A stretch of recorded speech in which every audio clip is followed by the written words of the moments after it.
And I am Matt Vasquez from Team Whiplash, and you are listening to the RoboCast.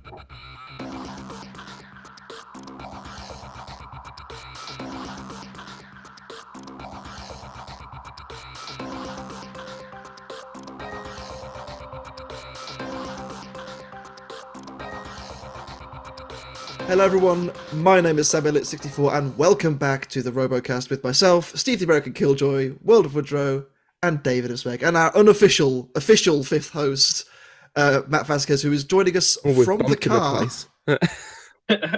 How are you doing, Matt? What's going on? Yeah, I'm doing great. Glad to be back. I very much appreciate my unofficial host button. It makes it very unofficially official. So It really does. It really does. Other things that are official is our sponsorship deal, which is continuing this week with Robots Ruin My Life. Be sure to click the link at the top of the description, and don't forget to use the code RoboCast at checkout for a whopping 25% off your order. Ooh. Absolutely, it's a great deal. You should go and do that if you want to. Personally, I would. I would. I will. will. In fact, I have already. Yeah. Matt. This season has been a bit of a trial by fire for Whiplash, has it not? Very much so.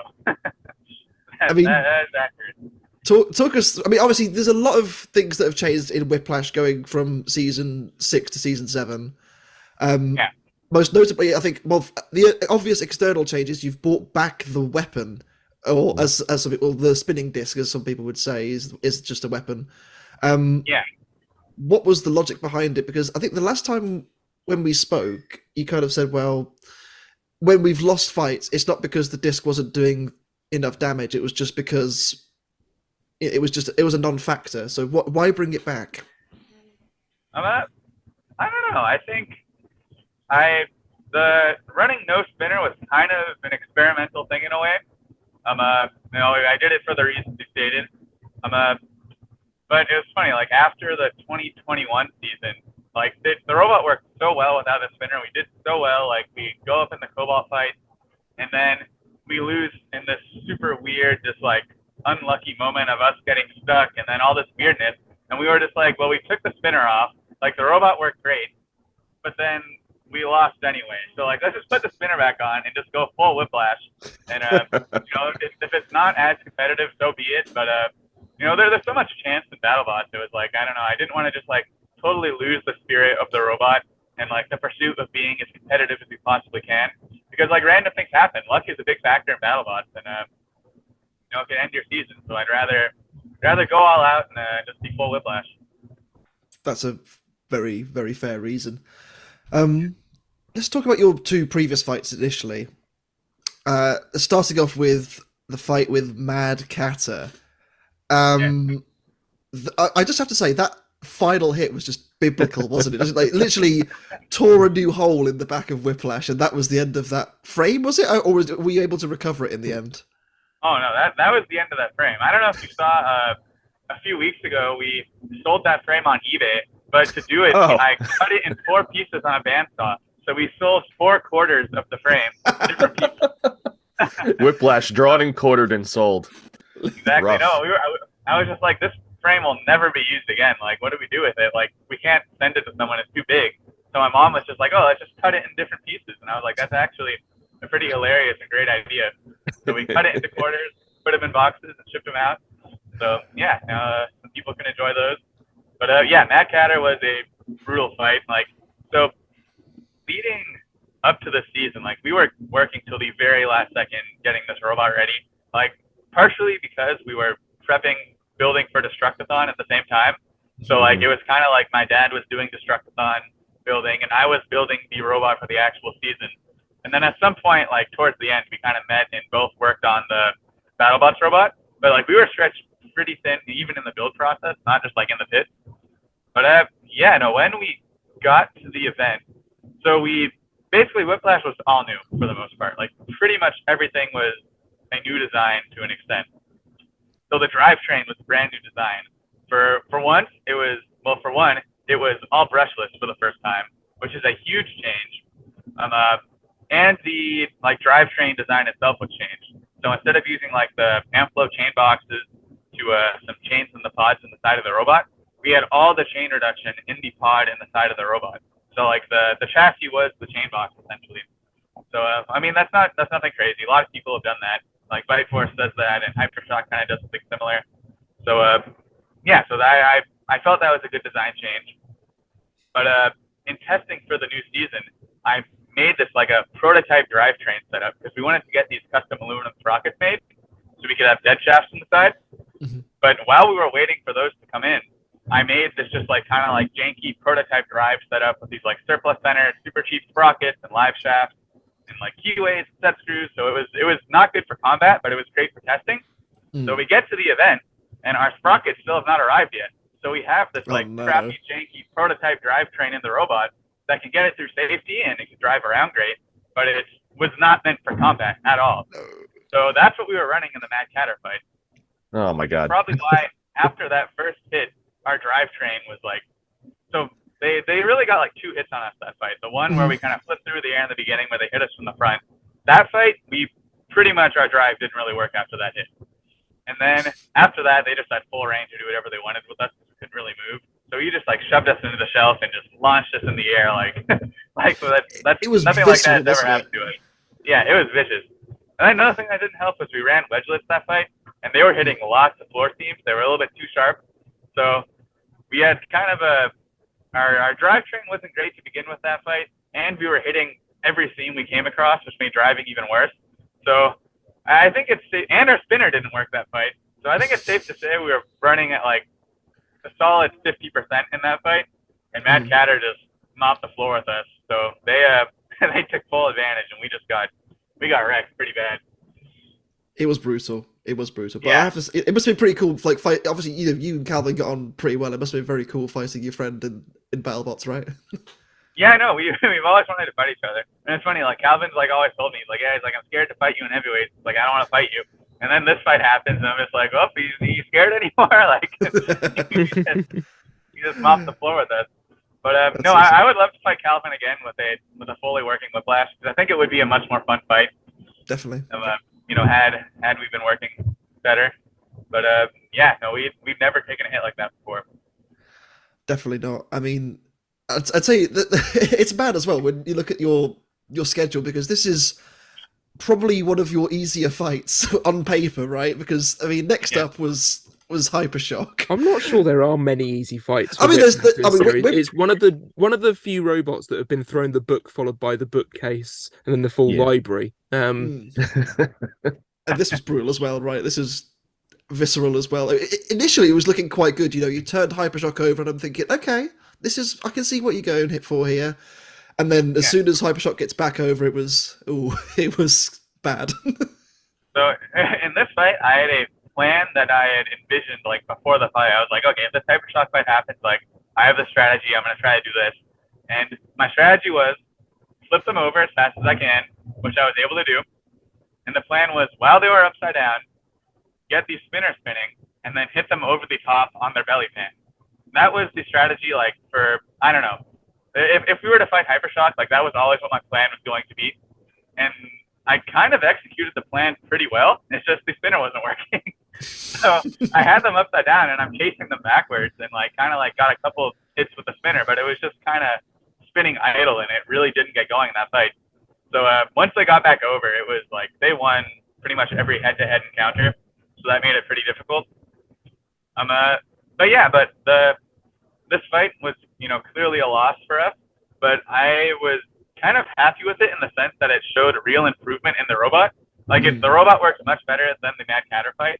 Like, whereas the spinner didn't work in Mad Catter or Hypershock, but the drivetrain worked much better and was much more reliable, and we showed more control this fight. So even though it was a loss, I thought it was like we were trending in the right direction. So that definitely gave me some hope.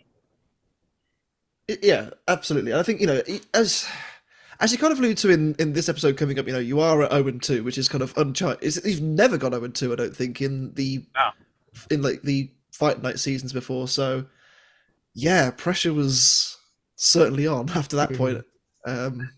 Yeah, we'll get to... And then we came and spoke to you, taking more time out of your day. And, Yeah, apologies on that one.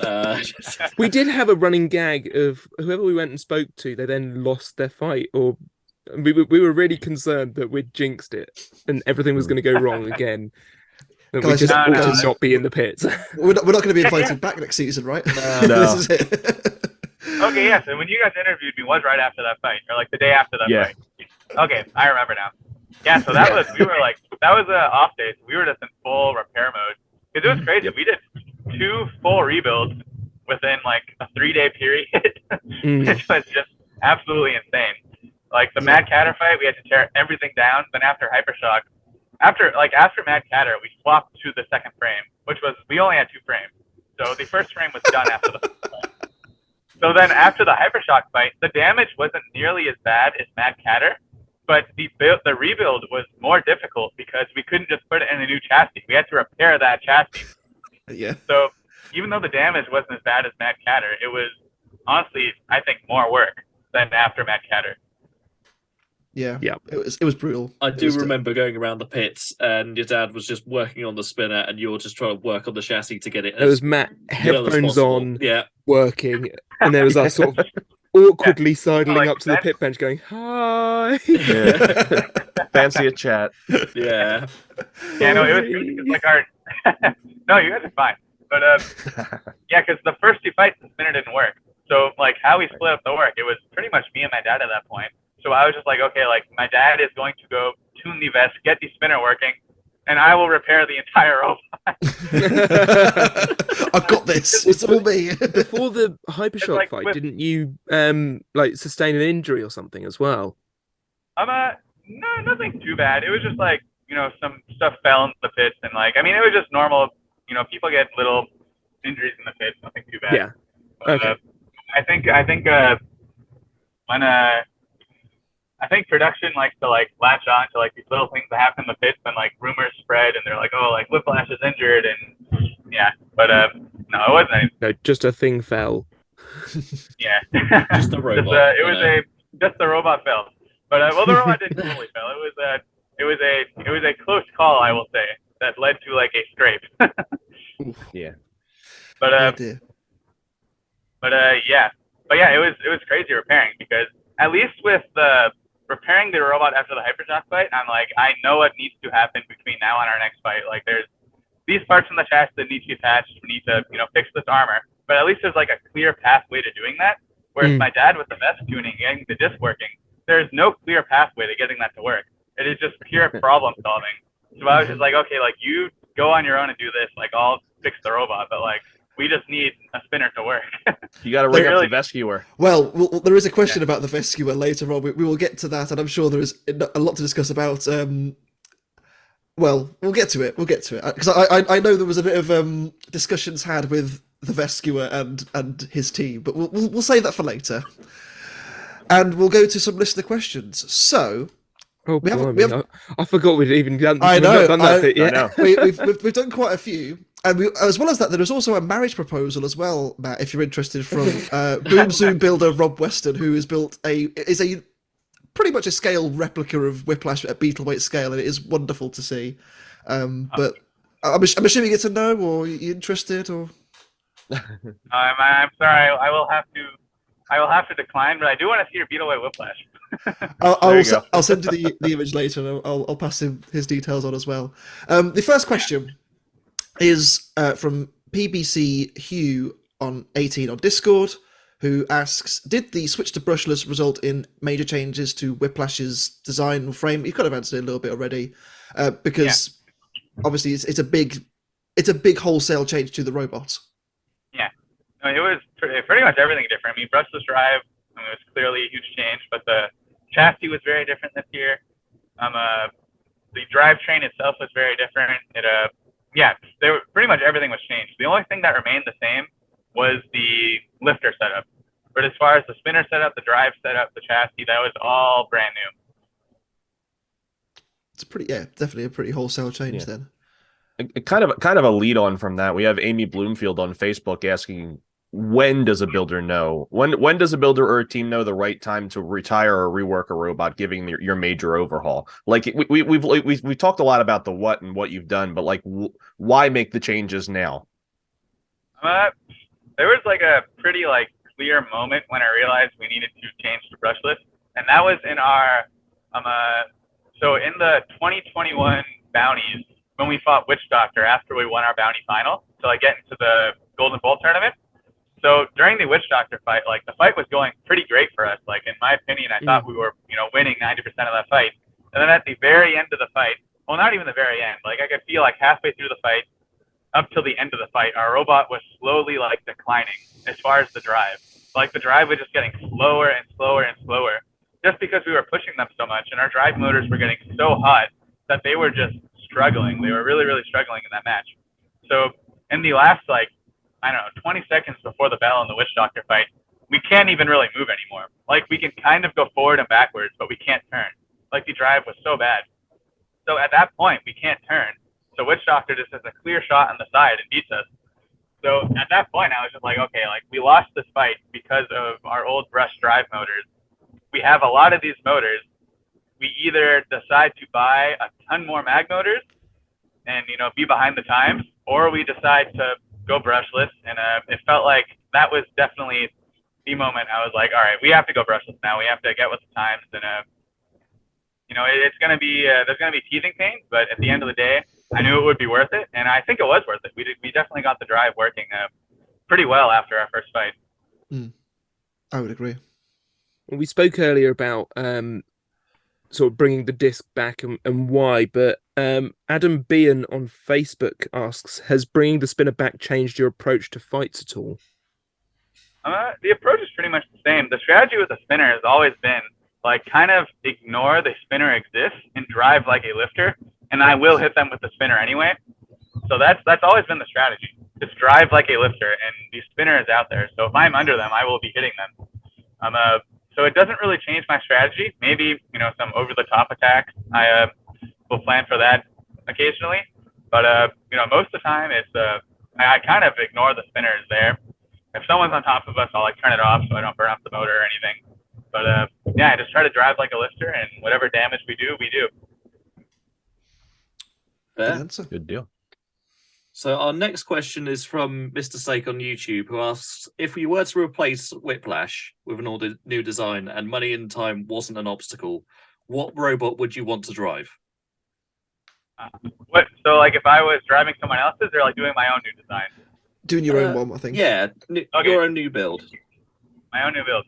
Okay, I actually have an answer for this. So back in like 2014, 2015, I had this Beetleweight called Splatter that was a 4-wheel drive overhead like chop saw robot, and it was like a pretty successful Beetleweight back then, and it was very, very fun to drive.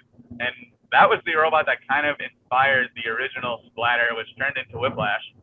So initially, like Splatter was going to be like a 4-wheel drive kind of chop saw / hammer saw style robot.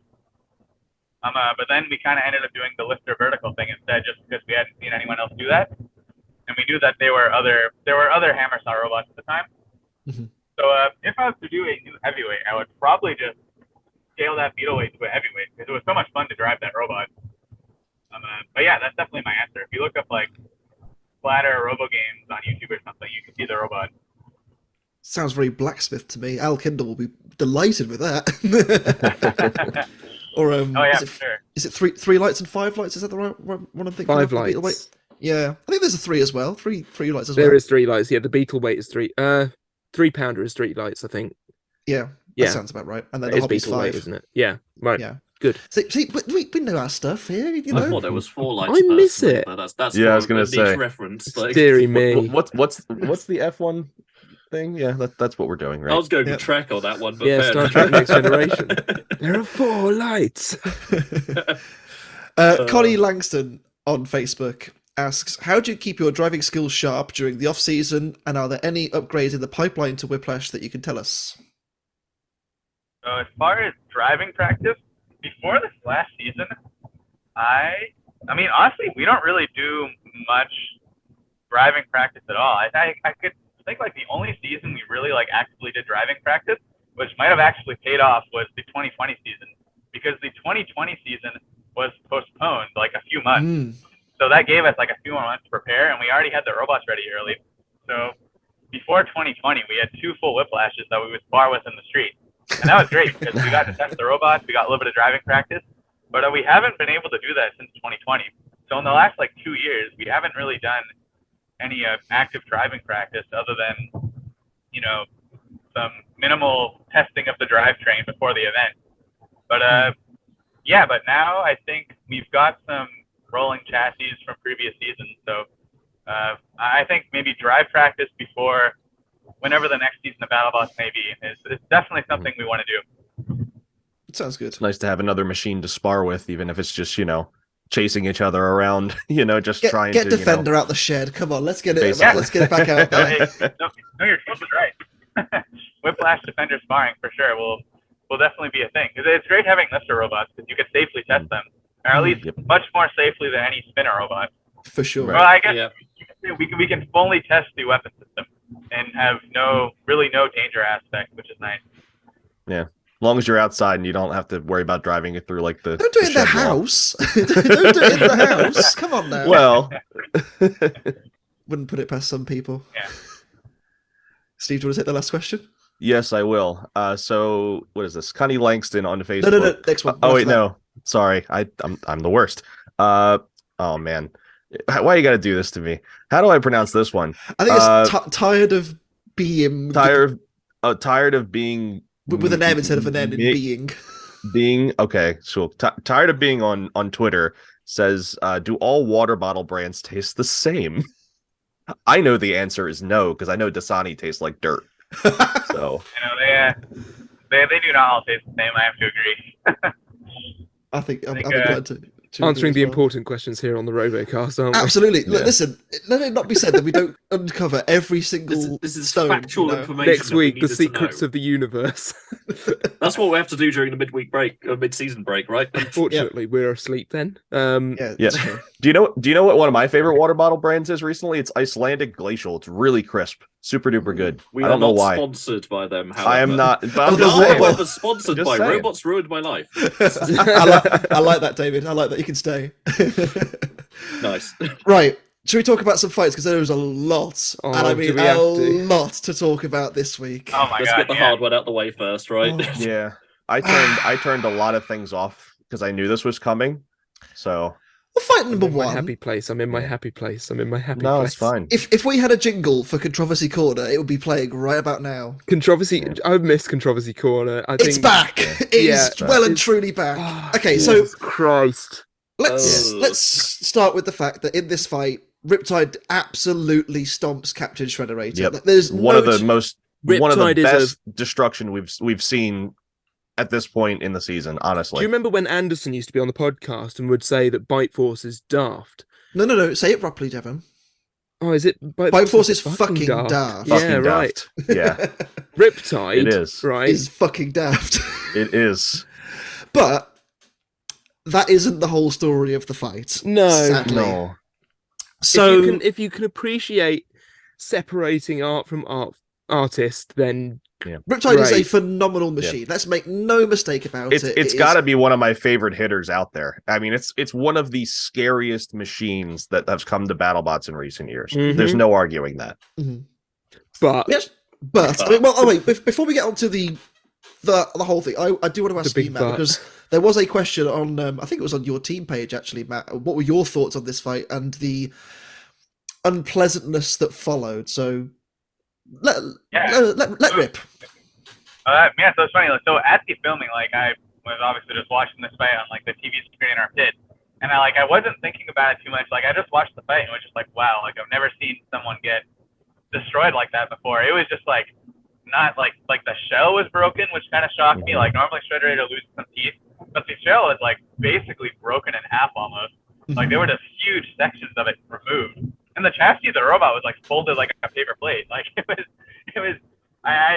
I would just remember being like shocked, like wow, like I've never seen damage like that in BattleBots, and it didn't really like occur to me at the time, like okay, maybe he went, too crazy, probably because I was kind of in my own world, just preparing the blast. But yeah, looking back, I mean, definitely didn't have to hit him that much. But I can relate in some sense. Like in Whiplash isn't a very damaging robot, so obviously I don't have that problem at BattleBots. But like in smaller events, like there have been times I was like, okay, I've beaten the crap out of this person, like I don't need to get carried away. Or maybe there were times that I, maybe did more damage than I needed to, and and like, okay, like it's time to cool it. But I think like he was just like so in the zone, and honestly was probably just having so much fun. He was just, like, I'm just going to keep hitting him, and probably just wasn't thinking about it. It was probably just the adrenaline rush of it that he was just like, wow, like we are doing so much damage, and he just kept going. But I remember a certain fair, Robot Wars fight. Yeah, go ahead. I think to be fair, like Shrederator was still spinning, so they were still moving. So I mean, if I was Shrederator and I was done, I would have turned off the shell. But then again, like there's so many emotions on both sides going that I don't think either team was probably thinking straight at the time. And there's a very real possibility that Shrederator shell was on. spinning because it was broken and it was spinning out of control. It totally could have been stuck on as well.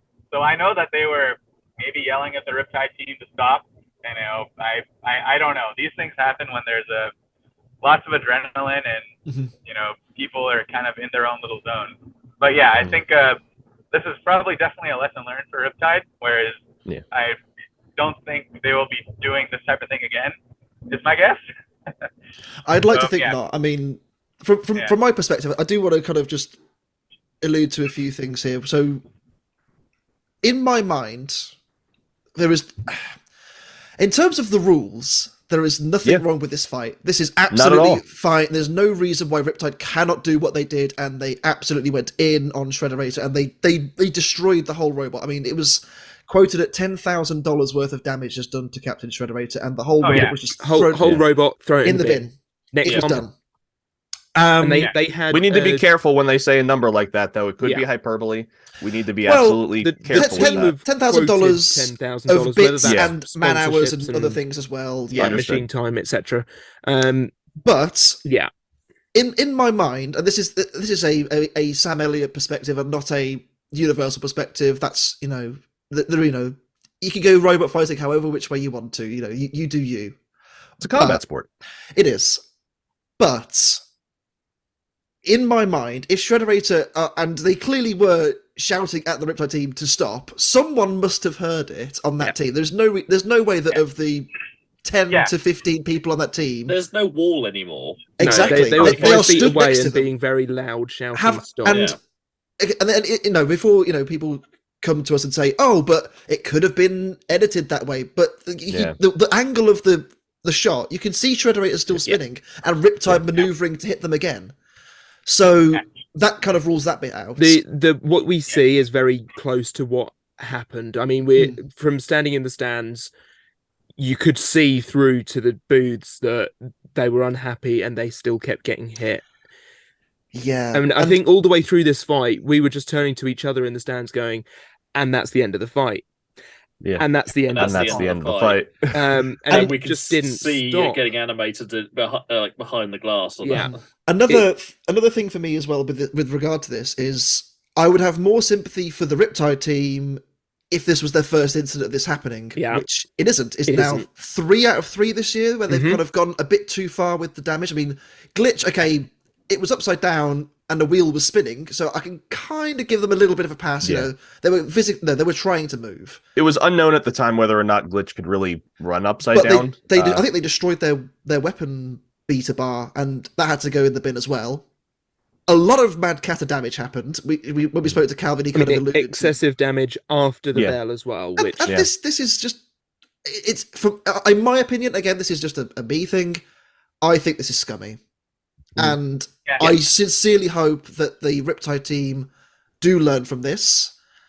And they've made all sorts of statements all over the place on Discords and social medias and things. Not anything on their actual team page, which is interesting. And I did go and double check that. But the things they have said, they've come up with 1,001 excuses of what happened in the heat of the moment. What I really wanted from the team was to say, we made a mistake. Hands up, we fucked up. We went too far.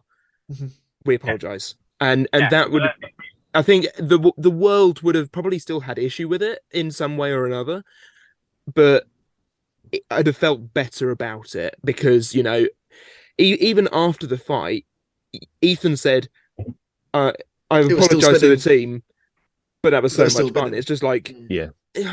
Okay, you've. I think you hit the nail on the head there. You're not really apologizing, are you? It's the big issue, and they need to learn from this. This is a sportsmanship sport, bigger than any other.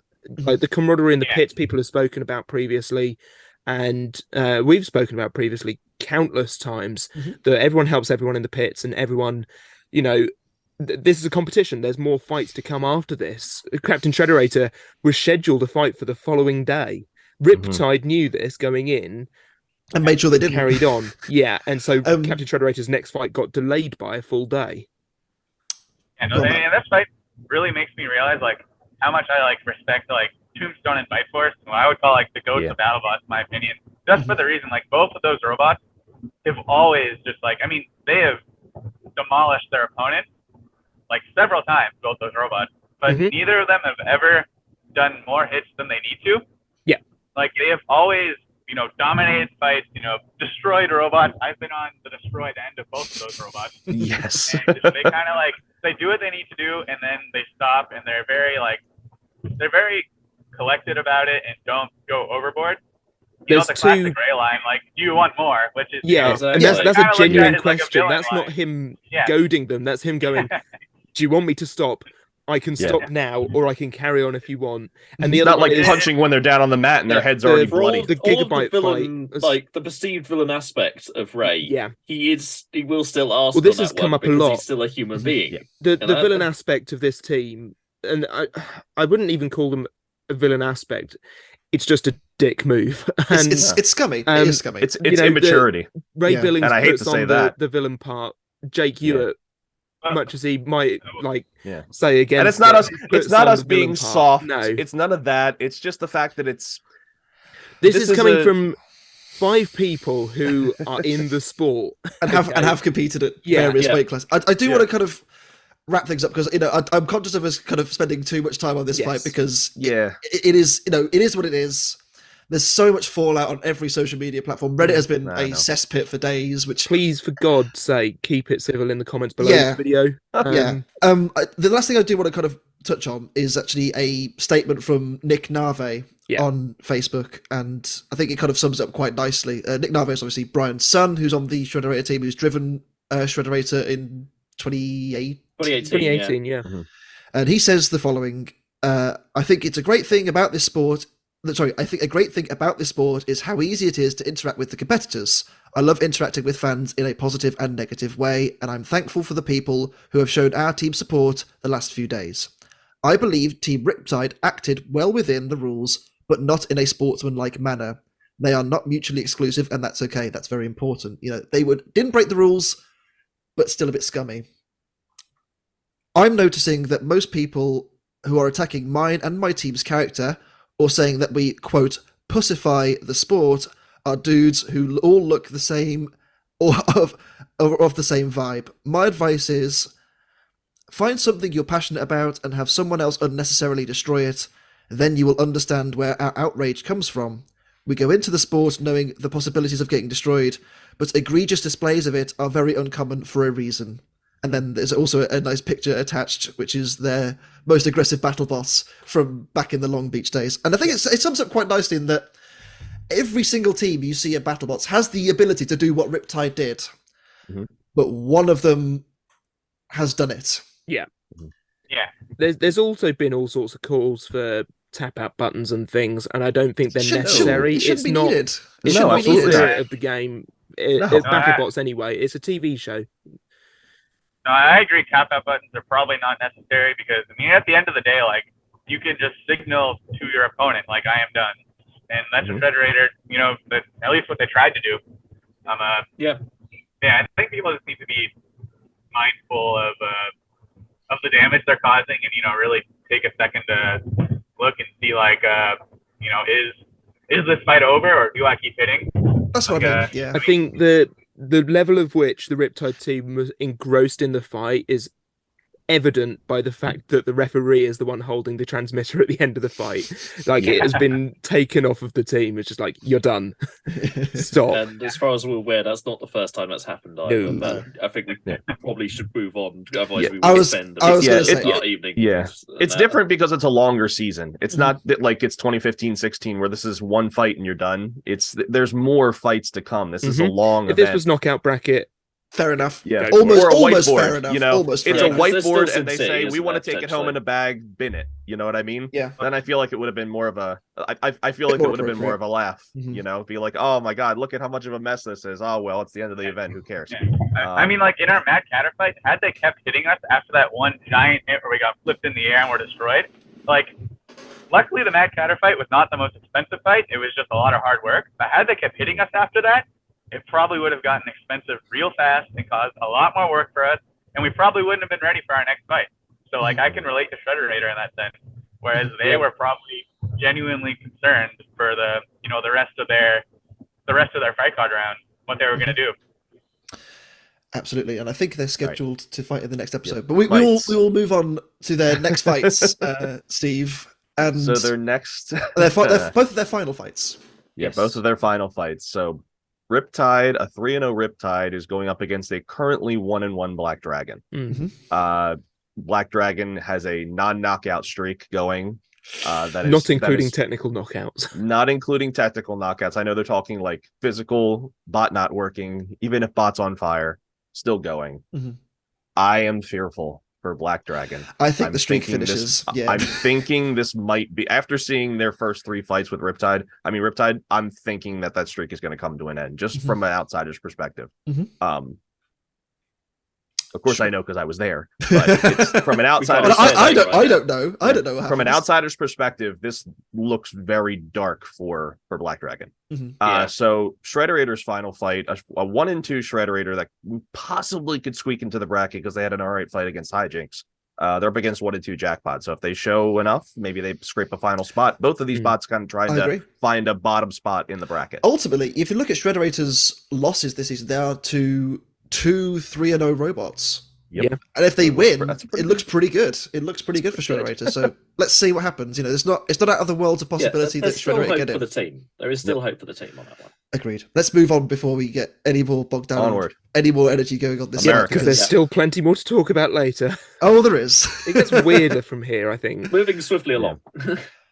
Well, speaking of weird, this is a nice, it's like sort of cut It's and an dry animal fight. It is an animal Yeah. fight. Mammoth and Death Roll. And I did enjoy Mammoth's kind of 50-50 material arm. That was quite funky. I like that. I like the fact that they kind of went for a flexible UHMW option and also Don't the know rigid. that they had much else of an option. I was going to Yeah, say, I I was really gonna- feel like this was a parts reason more than anything else on Yeah, that one. I think they were trying to was this the fight that they were trying to run a slightly different weapon configuration and they couldn't get it working, or was that another fight? I they were think it trying to was get That a- was fight one, I think. Okay. Yeah. Because I know they had a rotating kind of kinetic weapon I think they were trying to get working, and it just wasn't happening. Interesting.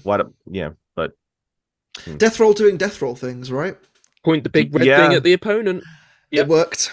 It did work. Yeah. But this on paper, like looking at how these two kind of come together, I can see a world in which Death Roll's just sort of flung all around the box for 3 minutes, but easily. that Yeah, didn't grab happen. the top of the head and then it's fine. But Yeah. of course, there's a kind of big spinny weapon. There's that big red thing I mentioned earlier. And, Yeah.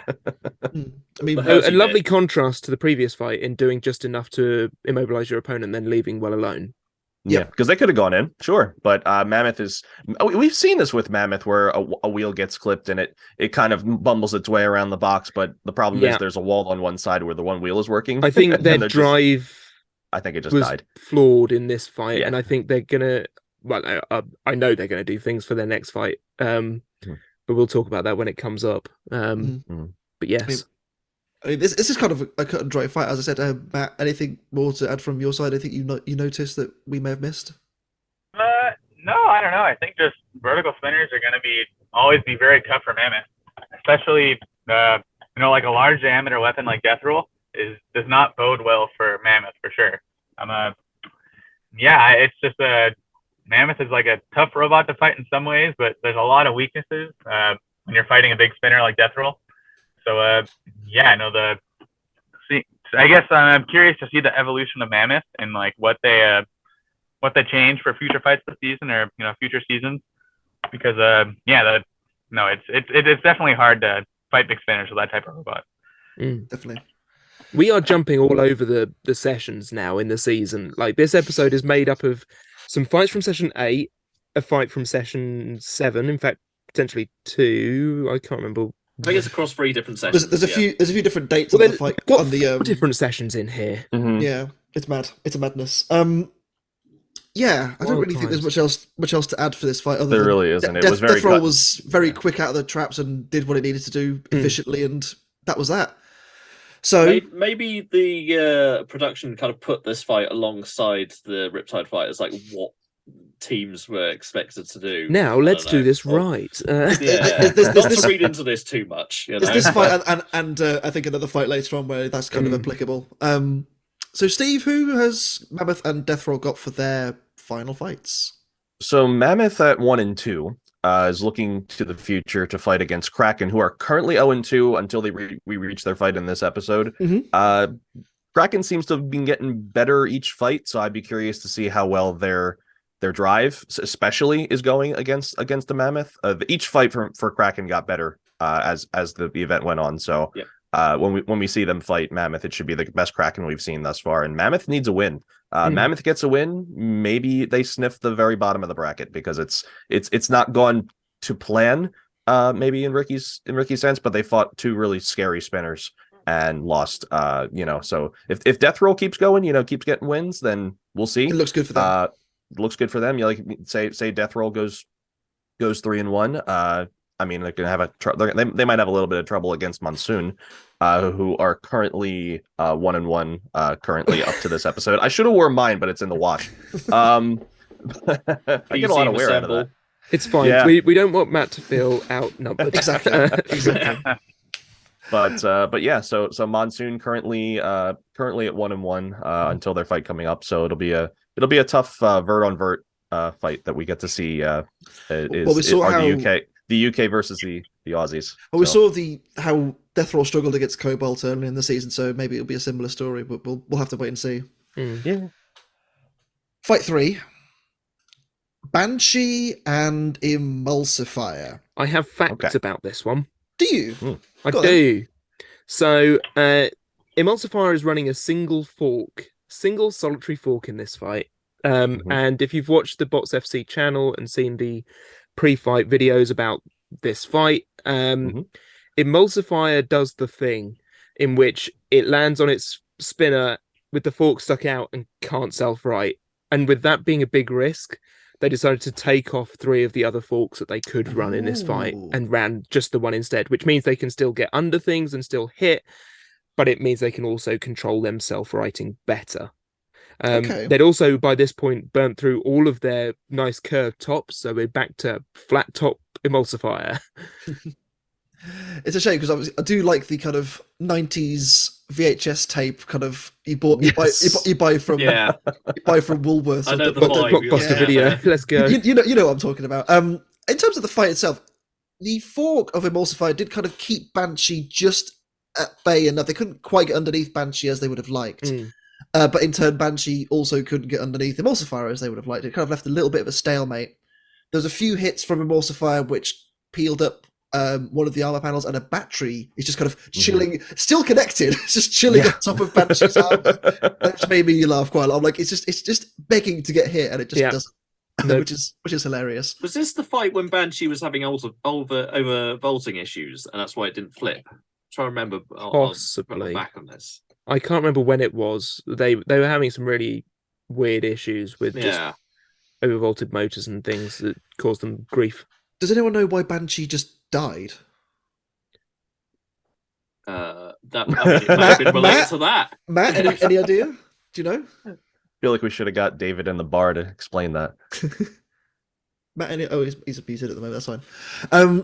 In the meantime, I'm gonna have a quick research. I do want to say as well, I'm kind of relieved for Emulsifier that they were able to get a win, because they have struggled. So, I mean, they haven't struggled. They haven't struggled. They've It's had strange. two really good fights. It's just they don't Yeah. end up in wins. It's strange how their kind of least impressive performance in a way is the one where they've picked up the win, isn't Yeah, it? Yeah. they were battering Malice and like cleaving it apart.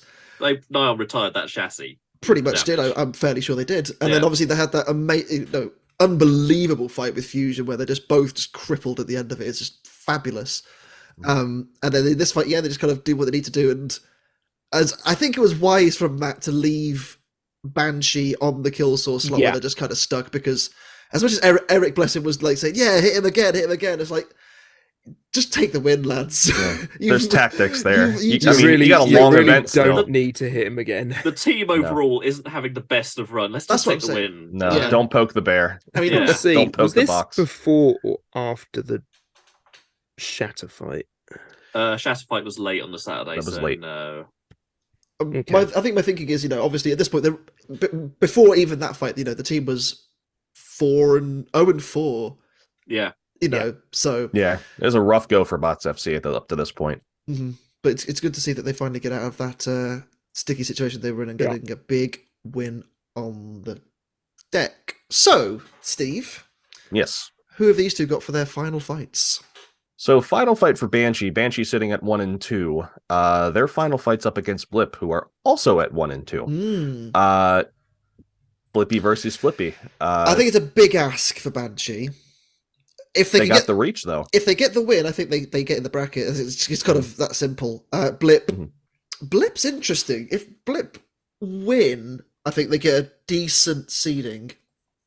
If they lose, Because they've had a rough go. They've had Endgame. They've had huge.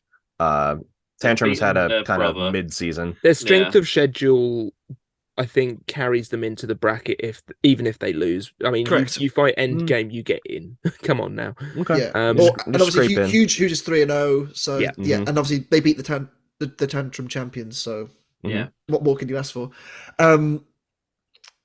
So yeah, I feel like if Blip win that anyway, I feel like they get in. But if Blip win, obviously they get in. But even if they lose it, they're probably going to be okay. And Banshee might sneak in as a result as well. Emulsifier though. Yeah, Emulsifier is going to have a hard time winning their next fight, possibly. Maybe we'll see. Because we have seen the bot they're fighting lose quite heartily to Spinners, and that's Quantum. Quantum currently sitting at 3-0, and Emulsifier 1-2. Is Emulsifier going to spoil the perfect season? Possibly. But I like to think that there's a lot of top bits that Quantum can get in there and crush, and as long as they get around the front. Must win for Emulsifier. I imagine. If I imagine Emulsifier do win, they Emulsifier get wins in. it. Yeah, if they get in, I reckon they're pretty comfortable in the bracket. If they lose it, it's maybe that that Maybe amazing, better luck next year. Maybe, but then that first fight with Fusion was amazing. Losing to a 4-0 Quantum's pretty good. Yeah, the 1-3s and 2-2s are going to be very. This is one of those things where the last day I was there, we were sitting with Greg Nudell and a couple of others where we all kind of just doing bracketology, which is topical because we're going to be off for a few weeks because of March Madness. So yeah, it's very tough to kind of split up the 2-2s and 1-3s. We're like, how do we fill the rest of the bracket out? Like all the 4-0s and 3-1s, they're all in. And maybe some of the higher 2-2s, but like the lower 2-2s and the 1-3s, it's very difficult to say. It gets very messy, doesn't it? Trying to work out exactly who's getting through and who's but it's not my job. Not going through. I'm sure we could do a little bit of bracketology with Matt a bit later on. I think that'd be pretty interesting to do. Yeah, sorry I had to step out for a second. But That's okay. Okay. As far as like the round of 32, I mean, kind of the way I see it is before we had just the round of 16, and there was always controversy like who the last spot was. I mean, now we've doubled that bracket size. So I feel like in my eyes, should be less controversy. And like the people at the very hairy edge, like, I just feel like there's so many more people getting into the bracket that people are maybe less upset when like there's, two certain robots that maybe should make it in and one makes it in over the other. Just because like there's the chance for so many more robots to make the tournament now. But yeah, it's definitely it's probably very difficult to choose those last few seeds and who the last spots are and who just barely doesn't make the cut. Definitely. I'm sure there's some bubble teams that are a little sandpapery, but it's possible, but like, we were 33. How could that be? But yeah. Just for P1, am I right? Am I right? Forever. You were. I was. Next fight is Copperhead and Kraken. This is the kind of example I was indicating earlier, where you can hit someone if they're still moving, and then as soon as they stop, or have a team member look at the other team and keep an eye on them. And, like I think Chad, it's all very obvious that Chad is watching the other team, and every time Copperhead goes in for a hit, it then does a drive round a big loop of the box just to give Kraken the chance, which is another thing that didn't happen in fight 1. Doesn't matter. We'll move on from that. Yeah.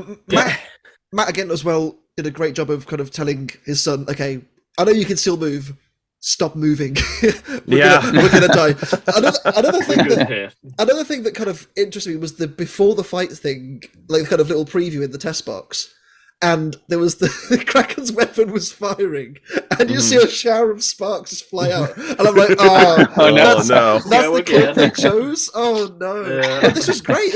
Kraken was working really well in this fight. And great fight right before the bell starts. They're moving great. It's swift around the box. This is after a lot of stress before the fight as well, because they had more issues in the test box before this fight. Yep. I felt bad for Kraken. On that. Yeah.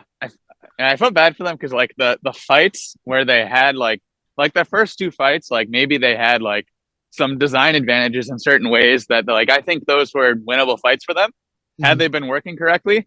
But by the time they get working right, they get put up against Copperhead. And like that fight, they really had no design advantage there at all. So no matter how well they were going to be working, it was going to be an uphill battle.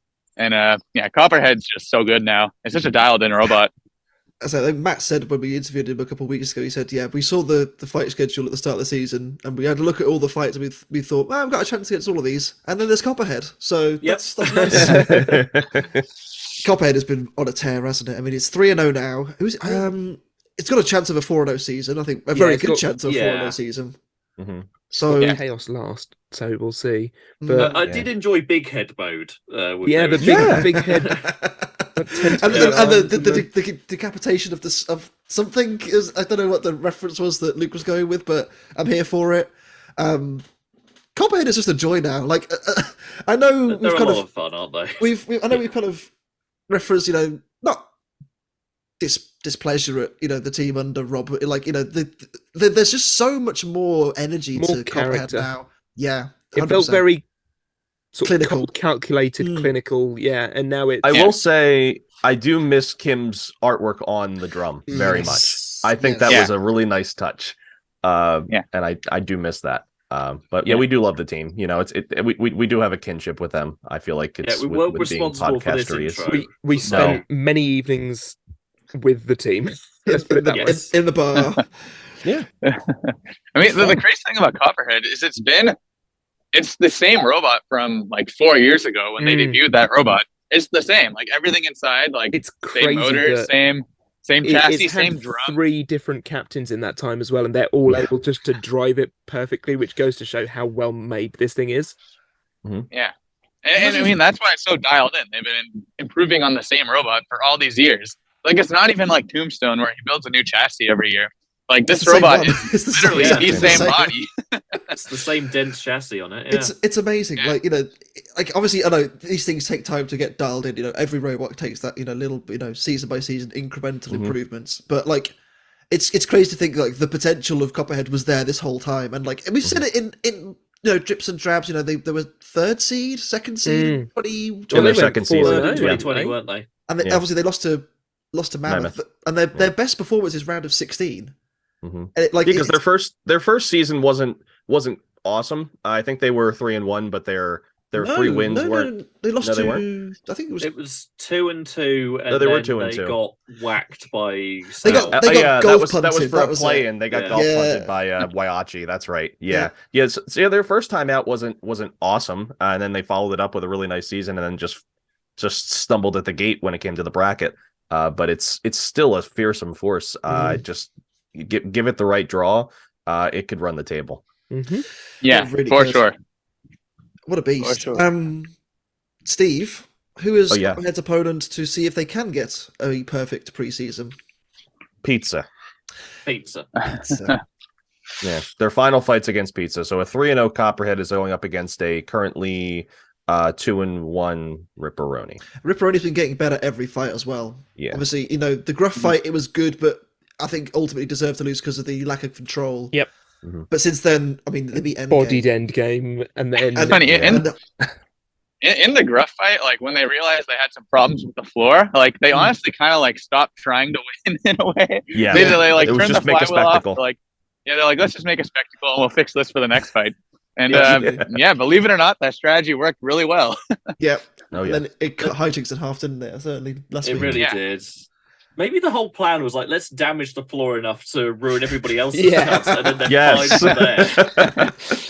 It's We have an cutting- early fight. Let's go. Exactly. cutting strategy Yeah. from Fred. What a guy. That's why he was There's some chasing down sinister Shredder nature to behind check that all the mustache. damage he was doing. Absolutely. Yeah. Get a good view of it. I think Yeah. we kind of said earlier, Kraken is fighting Mammoth in its final Yeah, fight, Kraken's which fighting Mammoth. I think is a winnable fight for Kraken. A very winnable fight for Kraken because, as we've said, Mammoth has historically struggled with its vertical spinners. And Kraken's many things. Kraken it's could do it what- all. It's what Mike Jeffries had called a Swiss Army bot, where but the thing is, this is a bot that kind of does it all without having It's to all in interchange one. weapons. It's all compact. Yeah. It has an overhead percussion weapon, but it could also be a kinetic weapon, forwards or backwards. If It's Bombshell, I can't if Bombshell remember is a Swiss what- Army bot, then this is Shampoo. I can't Yeah. remember what Matt. oh, and it calls clamps this too. weapon type. There you go. In when we did our interview with him in the pits, he had a real specific name for this weapon type, and I cannot remember off the top of my head what it Go was. watch Back in the Pits with the RoboCast on Yeah. World of Woodrow to Should get do a it. Should get a do taste it. of that. He even think- shows off the little Kraken you can go buy. I think he said It's it's a wonderful. kinetic crusher. Is that right? That's it. Kinetic That's it. Crusher. I wasn't even there, and I know. Come on now, Jeff. Well Sort it done. out. Well now we don't have to done. go watch the episode, Sam. I mean, we already I know don't the know. answer. I'll censor Go myself for the out. go for the baby Kraken. That's adorable, and Yep. Yes. everybody needs one of those on their shelf. It's the I need coolest. to get one. It's super cool. Fight 5. So this is what Horizon's supposed to do. Oh boy. Oh boy. This is what it's Let's supposed talk to do. about the fight first. Yep. Shatter really struggled, and Yeah. I don't know whether it was a result of Horizon doing damage to Shatter, or the uneven floor, or just Shatter being troublesome throughout. Mhm. But it just didn't get a hold of this fight at all. And Horizon, as you said, Steve, like working beautifully. Yeah. Spinning. It's, the way I describe it is kind of like, like a magician who like spins plates on two like poles, and it's just like dancing around. Like, There's the other one. Yeah. That's the way I describe Horizon. It's wonderful. Horizon is a circus act for sure. Yeah. It doesn't do what the smaller weight class one does, where you have the weapon spin up and the whole thing spins. They kind of show it in the test box leading up to this fight, where it's doing that thing, but it would take so long. You'd need a box the size of a football field for it to really spin up. And I don't know if that's what they were trying to do when they put that thing that looks like Timeline out there.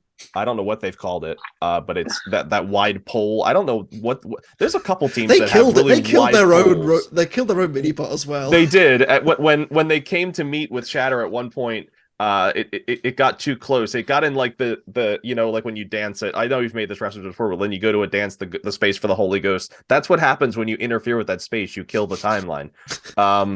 But it's just awful. Minibot But is called Sunrise, and it's driven by There we Tommy go. Wong, But it- builder of well, Droopy. But it Solo flew droopy, too yeah. close to the sun, didn't it? And that's how it Yeah. died. Just Yeah, like Icarus, it flew. just like Icarus. I also want to bring reference to, there was a great post. Obviously, as I said earlier, Reddit has been a cesspit this week. Unfortunately, but there sometimes is that glimmer of hope that you see come through. And there was a wonderful meme I saw, and it was shared, and it was John Reed and Nick Lynch in Robot Wars Yes. saying, "Wait for the good hitters," English traditional, and then English simplified. Stop missing. Stop missing. I did enjoy Oh, Adam just brilliant. shouting at Eric, just like, "Stop missing." Yeah, because it makes you lose control points big time. Yep. Matt, Yeah, no, he was just jumping in the air too much. Like, he was jumping in the air enough where, like, Horizon somehow turned into a wedge bot for, like, half that fight. Yeah. Like, it was just tough. It's a weird shape to hit. I mean, Shatter's fights are, no pun intended, like, very hit or miss. Like, he's either getting lots of shots or he's not getting any shots. And this was There's just a one of lovely those. moment with Yeah. Shatter just being worn like a hat on top of Horizon. Yeah. Yeah. So, like only in the box can Yeah. something like that. Can a 250-pound bot jump 2 feet off the ground and ride on the taco? It's like, But what? it's the gymnastics part of like the circus act, right? You know, Yeah. like, Yeah. For me, I think where this fight is lost for Shatter is the fact that you can see sparks coming out from underneath their ablative armor. Yes, that was And- that hit was big, wasn't it? There's some real big hits that Horizon is getting lots of nice aggression points, lots of nice control points, and especially nice damage points. And I gotta say that in the lead up to this fight, I think Kenny hit the nail on the head. It has this kind of Waiachi kind of feel where how do you get to the body on Horizon? There's so much of the Stuff. weapon. There's a lot of stuff to get to, right? above the body. How do you reach it with a hammer specifically? It's a very tough. It was after this fight you realize how tough of a fight this was going to be for Shatter because going into this fight I'm thinking, oh, Shatter's going to pummel them, but there's not much body to hit though. That's the thing, right? Exactly. I did notice as well. Shatter's hammer was they used it so much they blunted it by the end. It was kind of like peeled back around the other way. Yeah, well, there's a lot of hitting the floor. There was. Yeah. The floor is as hard as the hammer, so it's going to happen. The last thing I want to draw attention to before we get to the judge's decision and after that is Mary Catherine Carr, bless her, was crying before the decision. Like it's after the fight, you can just see her like proper full crying, like, full emotional, roller coaster for her, bless her, and she was having a great time. All right, so the decision goes to Horizon initially, and then we get the appeal. So let's go to the appeal. And we have the scorecards here.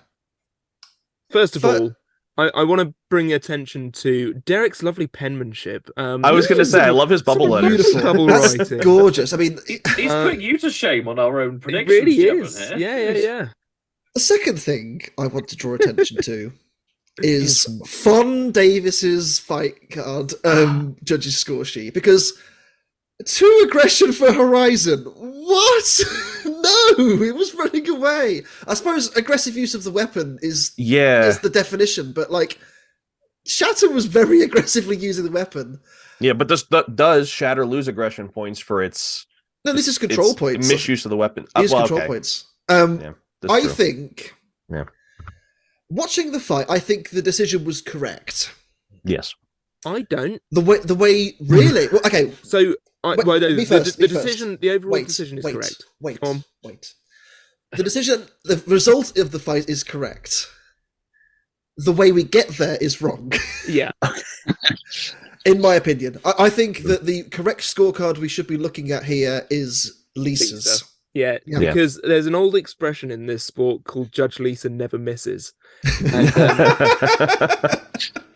I believe that's your expression, isn't it? I've heard it from others. We're coining it. It's ours now. Yeah. It sums up the fight perfectly. She saw it exactly how it played out. Aggression won by Shatter because it was firing that hammer over and over again, and Horizon was running away, as Sam pointed out. Damage goes to Horizon. I would argue that it's close. I don't think there was a full system down on either robot, so you can't really call that one. Shatter's certainly having some drive issues, but I think that's more to do with the floor than it was to do with Horizon lost 8 disc. Yeah. It's still got 1.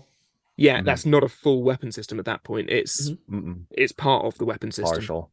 And then the control points, Shatter firing that hammer, leaving the ground too much, and being bullied by Horizon 2-1. You could argue a 3-0, I think, for control. Matt, I want to ask you. I mean, obviously you've done a lot of fight analysis with us over the years. How do you see this fight? I think it was called correct. I mean, I see why Shatter challenged it. It was very, very close. Yes. But I mean, Horizon definitely wanted damage. Shatter inflicted little to no damage on Horizon, and Horizon had full control. So like in aggression, like you could say Shatter won by firing its hammer constantly, but it definitely wasn't aggression in the most controlled manner, I would say, but still aggression nonetheless. So I see how it's close, but I think it was the right decision in my opinion. I think Horizon I think it was a well earned but very close victory for them. I'm glad they got a win too. It's a cool, weird robot that is a total novice idea, which is awesome. It's never been done before. I'm glad they got a win. Me too. As much as it pains me to say, I love Shatter to pieces, but I'm glad that I think the decision was correct. And Adam said it perfectly as well. Like, ultimately they were backed in a corner. They kind of had to appeal this because ultimately, if you're 0-3 with a lot, okay, Huge is on a tear, fair enough. Yeah. Beater's doing all right. Beater's doing good. It's currently unbeaten as things stand. A loss to Horizon though. It's unbeaten. Yeah, that's a death bell. Yeah, that's what I mean. They kind of had no choice. If they didn't appeal it, then they're basically just throwing away that opportunity anyway. So because even if the ominous fight is close, you're already in the 0-3 hole basically. Yeah, no, that you cannot blame them for appealing because this is the time to use their appeal without a doubt. Yep. I think that's why we saw so many in this episode alone, because it's that point in the season where you go, okay, we might be able to overturn this. If it's a split decision, it's worth a try. If you've got a decent case behind it, then there's every chance you could persuade the judges. Excuse me. Especially with a negative record, I think. Yeah, I think the appeal process has been great. I think it's been used responsibly by teams in situations that definitely call for appeal. It's not just being thrown around, which we'll get to. We'll get to that. Steve, obviously, you mentioned Shatter's next fight is Ominous. Yes, next fight against Ominous. So an 0-3 Shatter going in against how many wins does currently 0-1. Currently 0-1. We still have to see their fight in this episode, which we'll get to. Shortly.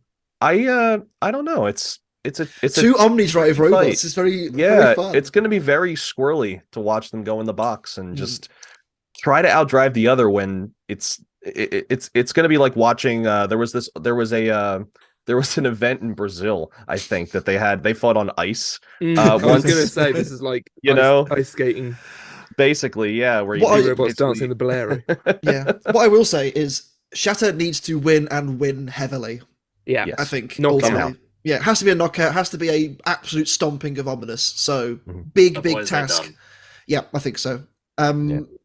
Horizon, meanwhile, now 1 and 2, have got Triton, who currently are 0-2, and who knows in what state they're in. It's not going to be Triton's next fight. They got a little ways to go. Triton's got a fight between then. I don't know. Triton's got such reach. Maybe it reaches underneath and gets to that frame. He does have a tough fight up next, though, potentially against Glitch, which is going to be. You gotta get past Glitch first. Glitch is an unknown. It's struggling. From what we've seen so far with Glitch, it's I don't know. I have a feeling that in that fight, Glitch stays on their wheels because they don't have to worry about getting flipped. Up in the air. We'll have to see how that fight goes. Absolutely. Right. Well, we mentioned a fight which maybe wasn't the most inclined for the appeal process. We have no. Oh, I don't know how this got in there. Yeah. I don't know how that got in there. Sorry. I have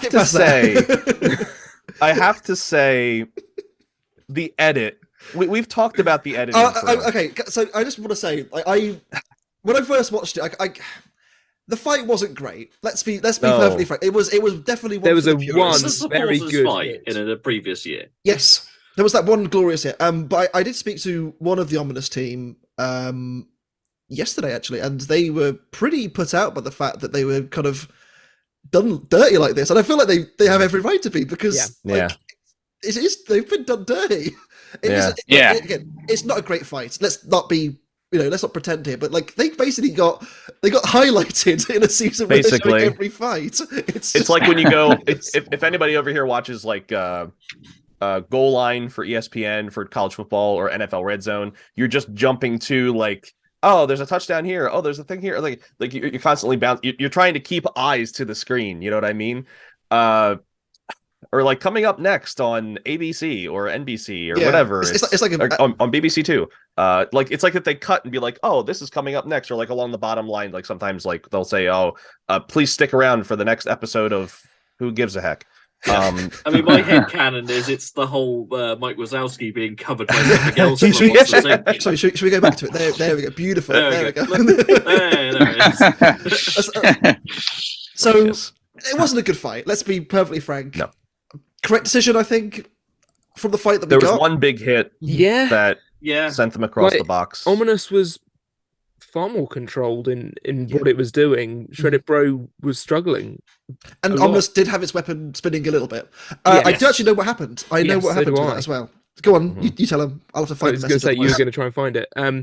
The motor, because it's a hub motor inside of Ominous's weapon, it did what they call mushroomed, which means that it sort of spewed up and got kind of stiff when it tries to spin.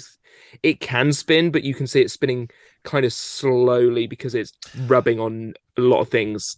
I have different information to you. Well, mine came from the team page, so Okay, well, mine came from the Vescuer. okay. And the Vescuer says that one of the phase wires came off the weapon motor, and that's why it was That may well be part of it as well. spinning kind of, Yeah. but not fully. It was kept kind of Bit of not column A, common. bit of column B, but yeah, Yeah. apparently, so the Switchback team have helped them to get this sorted for their final fight, in which they have padded around the motor can to stop it from doing that, basically to better battle harden it. Yeah. Should we get to?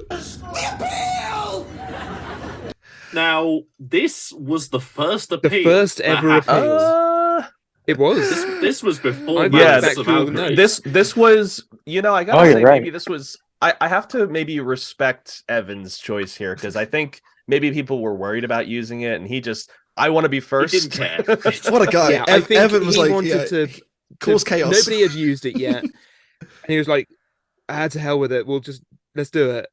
Yeah, point in our season. Yeah, I mean, to be fair, I think they kind of figured the season is not going so well. They may as well use it now while they can. And unsurprisingly, doesn't change. No. So, Steve, who's next for Ominous? So Ominous, currently sitting at 1-1, has a bot that they just had help fix their robot. Apparently, with Switchback. Which again shows camaraderie in the pits on that one. So it's There you go. Which is nice. But Everything yeah, so goes back to Switchback Riptide. hanging out also at 1-1. So both of these teams looking to get on the win side and get above 500. We'll see. I mean, there's the worry with Switchback where they haven't had the bite, in the previous fights, and maybe they've sorted that. Ominous, just as long as they got that weapon working, that thing can be mean.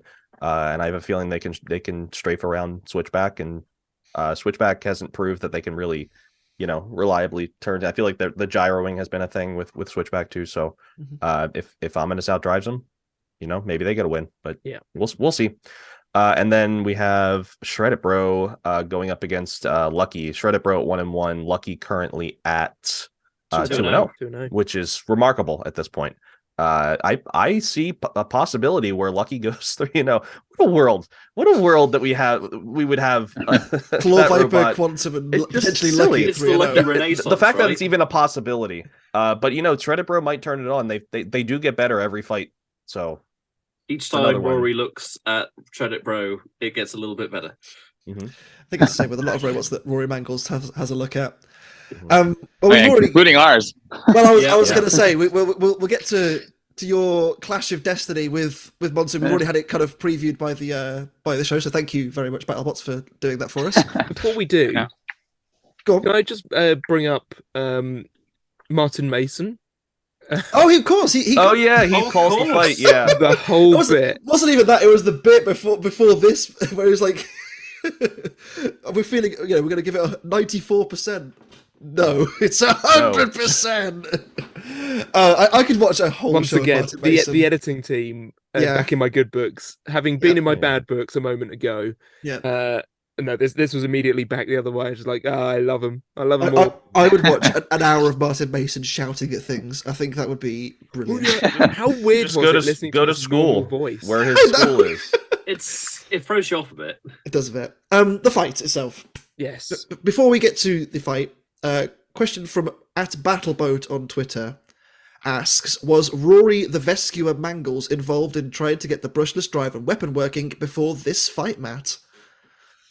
Yes, he was. So it's pretty funny. So we arrived to BattleBots. We have, obviously we have some Vesk issues. Initially, we had some drive issues at first. So we weren't even looking at the spinner because our robot needs to move. So let's fix the drive first. And so it's funny. I guess so Martin Mason was initially the one helping us with this. And then it gets announced that we are fighting Mad Catter. So Mason is just like, okay, he's like, I've been helping you guys. He's like, but just so there's not like a conflict of interest or anything, like there's plenty of other people who can help you for this match. So like we go, okay, so let's get Rory to help us. So then Rory helps us before Mad Catter. And then, or I think after Hypershock, and then we're fighting Monsoon. So we're like, okay, well, Rory can't help us anymore. So I know for a fact, because I've asked him about it, Tom absolutely said you cannot touch that robot. You're not allowed. I know he did, and I know for a fact as well because I spoke to Rory about it. He said I knew what the problem was, and I wanted to fix it so badly, but I couldn't do it. I wasn't allowed. Well, he couldn't disobey the captain. Absolutely. And it's funny because then after that we had someone from Tantrum helping us, and then we're just like our last fight's Tantrum. So yeah, it was pretty hilarious. And even we had, not as in depth as other people, we did have some Hypershock team members helping as well at some points. Mm-hmm. So it's everyone who we fought helped us at some point with which is lovely, with our Vesk tuning. So but before I forget who it was that it might have been Rory who solved the drive issue. I don't remember, but it was just the same problem like Kraken had and a bunch of other people. It was just like a bad firmware update. So we just went back to like the old update and then it worked fine. But yeah, it was pretty funny having all of our opponents helping us.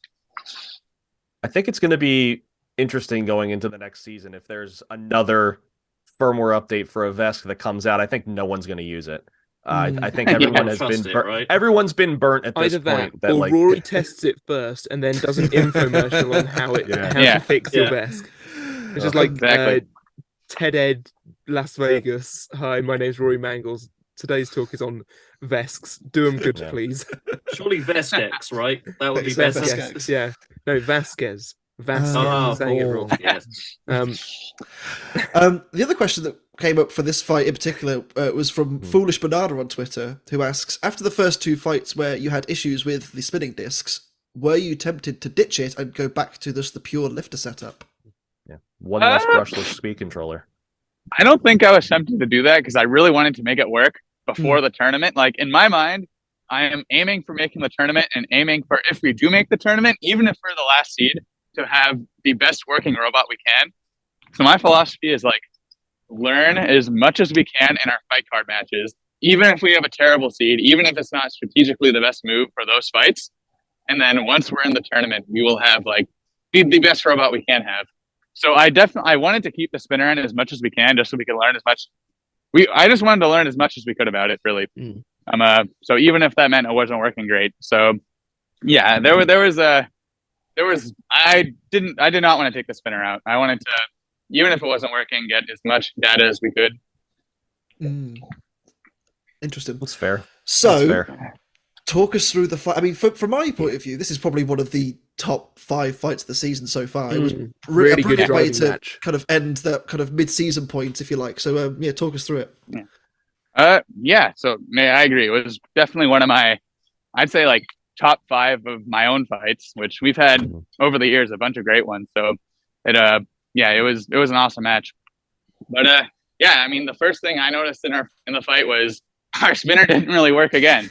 So like like in the very beginning of the fight, it kind of like we could get it like rotating, but nothing above like 500 RPM or something, terribly slow.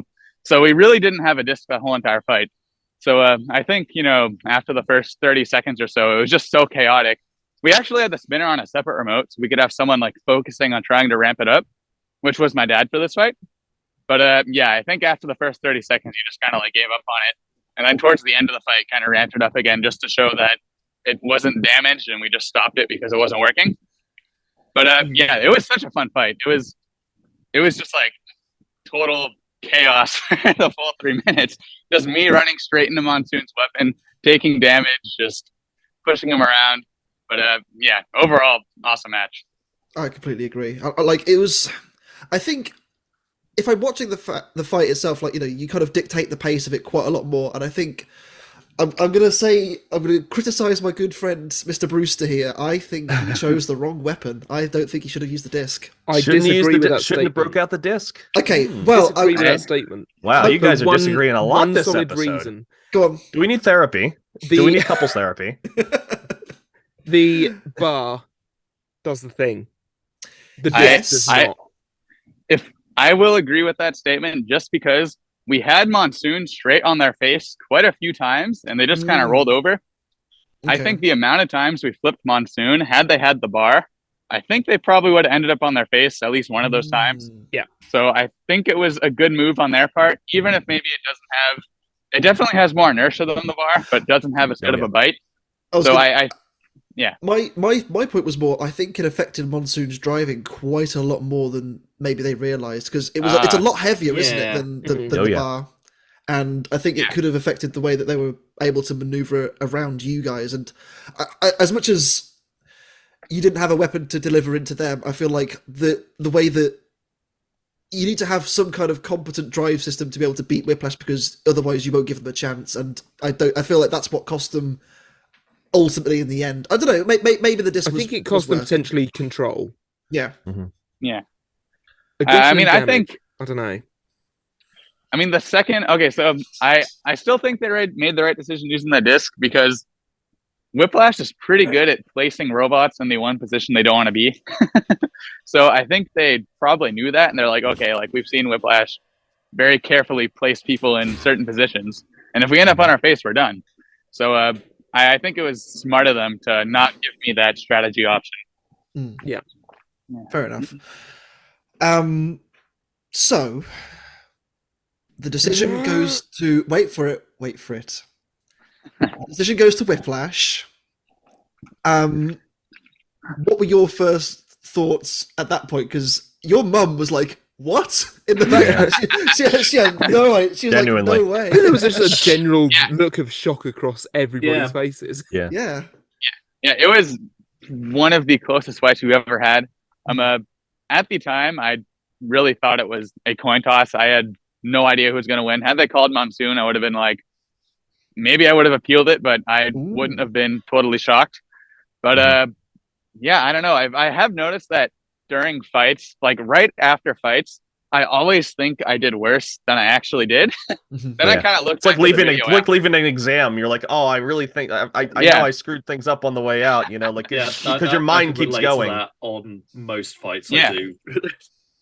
So looking back at the video, I kind of understood why the judges judged like they did, and I was like, okay, like maybe I'm more confident in our win now that the appeal won't overturn the match result.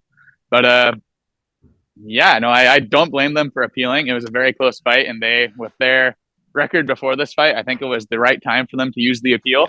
But yeah, we were lucky. The fight, turned out to be even more in our favor, which I was kind of surprised by. I thought it would just stay the same. But this is what confuses me most about this fight. Is that things get worse for Monsoon. Well, let's get to the appeal. So to the appeal, we have the scorecards here. I'm very sorry that it's why are there 5 of them? Well, the reason there's 5 of them is because one card stays the same and 2 cards change. Yeah. So the 2 cards that change, first of all, we're going with Derek's. He gives an extra point of damage to Monsoon, but then takes that point away on control. I am astounded. You can't give 0 points to Monsoon for control there. I don't think you can. They were in control of some of the engagements here. Like, no way was it just being pushed around. I think Derek...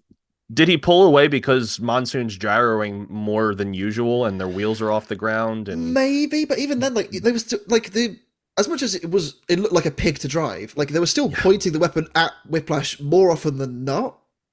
And then Lisa's fight card changes because she changes the 2 control points of Monsoon to 2 to Whiplash, which I think is correct. I agree with that. That's fair. That is a fair one. So I'm going to come to Matt and ask, a question from Ryan Bratley, who is the host of the Spinner Proof podcast, a serial judge over in the UK and a good friend of ours. How would you have scored this fight? How would I have scored the fight? Mm. I mean, it's hard to say. I think Monsoon clearly won on damage. Mhm. I think saying that Monsoon had 0 control points. I mean, to be honest, I don't remember exactly how the judging criteria is worded as far as control. So I don't know what constitutes 0 control points. So it might be hard to justify not giving them any control. But I think maybe giving them 1 point would be good. But yeah, I don't know. I guess to simply put it, I think they clearly won damage. We clearly won control, and I think we definitely won aggression, I would say, just because we initiated pretty much every encounter for the most part, or at least the large majority of the encounters. So yeah, I don't know. I thought it was really close. I think it definitely shows in how the judges changed their scorecards, where it was still so close.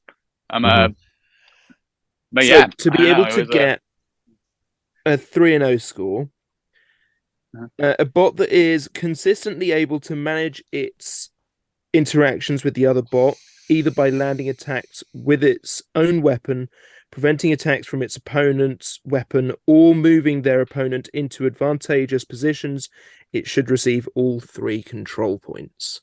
And I would say, while that happened some of the time, It wasn't Didn't happen all the time. Yeah. No, I think I would maybe justify us getting all the control points had our not drive been hindered at the end of the fight.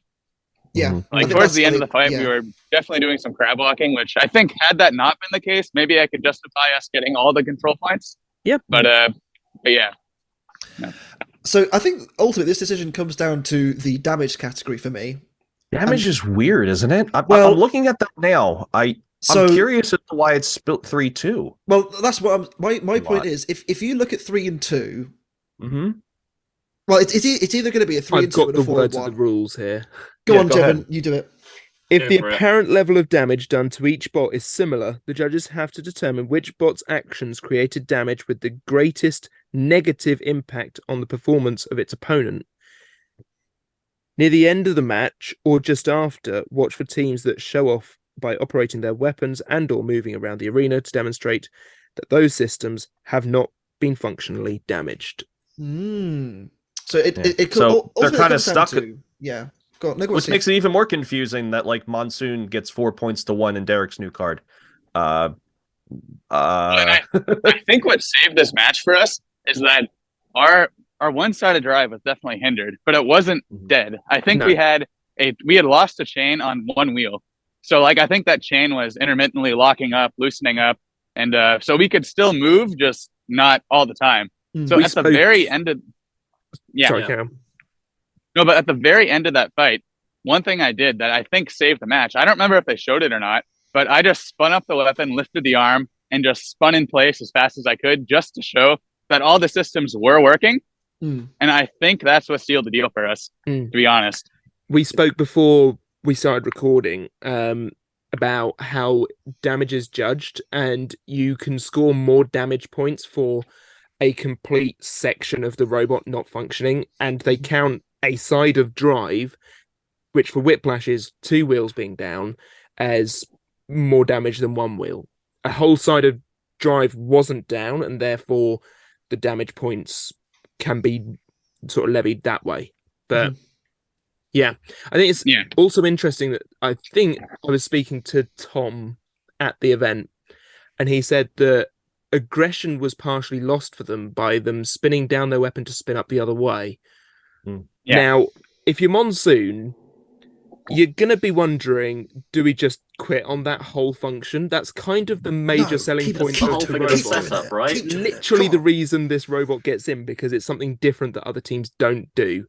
And Except Lockjaw. Except Lockjaw. And I think that must be incredibly frustrating for them, that they were doing everything right with their robot, but the judging system has knocked them down for it. Yeah.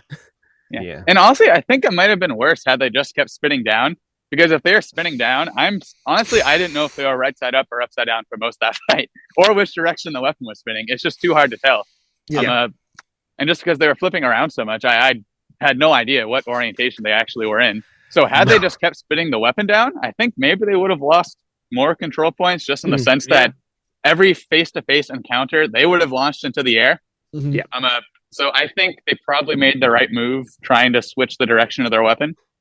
It was wonderful seeing it happen. Obviously, 2018, 2019, they've struggled with it, and it's working since perfectly. Tauron. Since Tauron, like that was the initial design concept for Tauron way back in 2016, and it's now 6 years later, 7 years later, starting to bear fruit, and it's wicked to see. It's Rory's vest tuning at work. Absolutely. Yeah. What a guy Rory is. And unfortunately, Tim couldn't bring into fruition Monsoon. It's got to be Monsoon. It's got to be Monsoon, and then it just wasn't. So it was close. I think there'll be. I think having spoken to Tom yesterday, like he was kind of like, you know what, it was a good loss. Ultimately, it was a really good loss. Yeah, I think I'm sure Matt, you'd say the same. If fantastic loss. Yeah, I'll say. I imagine Matt, if you'd have said the same thing, had the result gone the other way. Yeah, no, like I said at the time, I thought it was 50-50 split. I had no idea who was going to win. But yeah, it was one of our best fights ever, I think. Maybe not as far as like performance, but as far as just like entertainment value, it was fantastic. Right up there. I would rate it as my fight of the week, personally. I think quite a few people would. Yeah. Well, we know who Monsoon's fighting. Tom gets a main event and it doesn't get highlighted. I know. I finally gets one because he's had ones filmed before that were set to kind of they filmed two. They used to film two a session. I don't know if they still. Well, there's for the international release supposedly, but they only ever played the US release in the UK, so I don't know what's going on there, but yeah. Oh well. Anyway, well, we know Monsoon's fighting Death Roll next. Yeah. So Monsoon at 1 and 2, Death Roll at 2 and 1. Right? So Death Roll to get a win here, they're a shoo-in.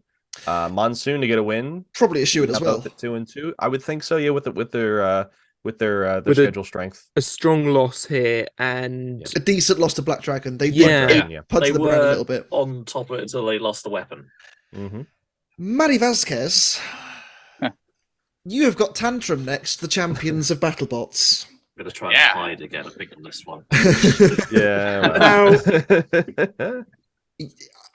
first of all, you're both at 1 and 2, so the loser of this is 1 and 3, and it's I think either or at 1 and 3 probably gets into the bracket, but a low seeding. Yeah, it was funny. I was like, I saw Aaron Hill last week, and like we were talking about how I think Aaron Catling felt there were two robots he felt bad about their lineup. One was Whiplash and the other one was Tantrum. So we both get this just like insane lineup of robots, and then we get put up against each other. just for, after our absolute gauntlet. Yeah. I do think it's bizarre because it's like Tantrum is the current champion. Okay, give them a hard card, sure thing. What's Whiplash done to deserve this? Like 2020. I really don't blame them for giving us a hard card. I would rather, the way I see it, I would rather have the hardest fights possible in the fight card rounds, and then make it the tournament, and then have all that experience to run off of, and I guess lessons learned.